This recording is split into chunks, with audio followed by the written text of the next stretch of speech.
దర్శి ప్రాంత ప్రజలకు గొప్ప శుభవార్త.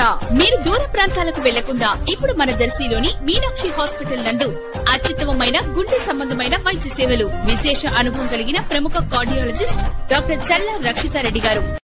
Darsi excise SI VR Satyanarayana Rao తన సిబ్బందితో కలిసి దర్శి మండలంలో పలు చోట్ల బెల్ట్ షాపుల నిర్వాహకులపై ఆకస్మికంగా తనిఖీలు నిర్వహించడం జరిగింది. లంకోజనపల్లి గ్రామ సమీపంలో ఒక వ్యక్తి వద్ద 10 బాటిల్స్, అలాగే ఒక మహిళ వద్ద 10 బాటిల్స్ అక్రమంగా ఉన్నటువంటి మద్యం బాటిల్స్ ను స్వాధీనం చేసుకుని వారిపై కేసు నమోదు చేయడం జరిగింది.